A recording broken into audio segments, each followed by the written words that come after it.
Robin Williams was a man who made the world laugh, but his life was filled with struggles few ever knew about.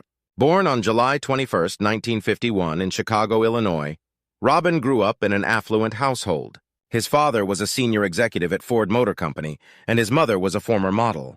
Despite the material comforts, Robin's childhood was lonely. His parents were often absent, busy with their own lives, leaving him to entertain himself. He found solace in comedy, imitating voices and creating characters to cope with the emptiness. Robin's comedic talent became apparent early. In school, he used humor to make friends and avoid bullies. He later said that making people laugh was a way to hide his own insecurities. After high school, he pursued acting, studying at Julliard, one of the most prestigious performing arts schools in the world. There, he formed a close friendship with Christoper Reeve, who would later become famous as Superman.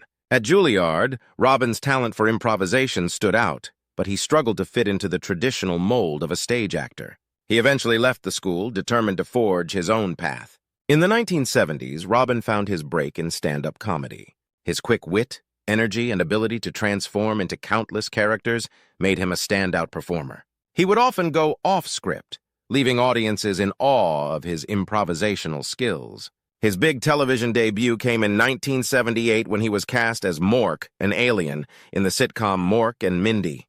The role was perfect for his eccentric style, and he became a household name almost overnight. As his fame grew, so did the pressures of stardom. Behind the laughter, Robin struggled with personal demons. He battled addiction to drugs and alcohol, which became particularly severe during the early 1980s. The tragic death of his friend John Belushi, who overdosed in 1982, served as a wake-up call. Robin began to turn his life around, but the battle with addiction was a lifelong challenge. Despite his struggles, Robin's career flourished.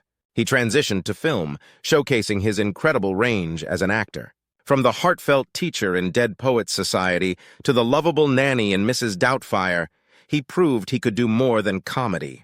Films like Good Morning, Vietnam, and Good Will Hunting, for which he won an Academy Award, showcased his depth and ability to connect with audiences on an emotional level. Yet behind the scenes, he often doubted himself, worrying he wasn't good enough. Robin was known for his generosity. He would quietly visit children's hospitals dressed as his movie characters, bringing joy to kids battling serious illnesses.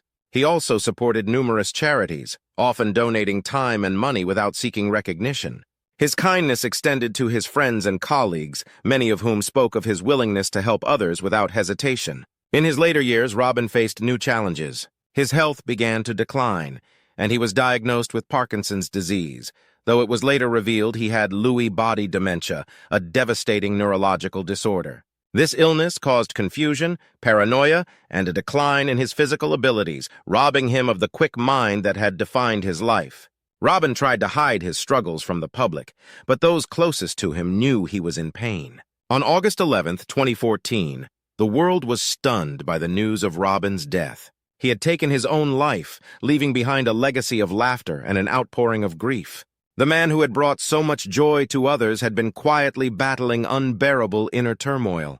In the years since his passing, his family and friends have worked to raise awareness about mental health and the impact of Lewy body dementia. Robin Williams' life was a complex mix of joy and pain, triumph and tragedy. He had an extraordinary ability to make others happy, even when he struggled to find happiness himself. His story is a reminder that even the brightest stars can face the darkest battles. Today, he is remembered not just as a comedy genius, but as a man who gave his heart to the world, even when his own was breaking.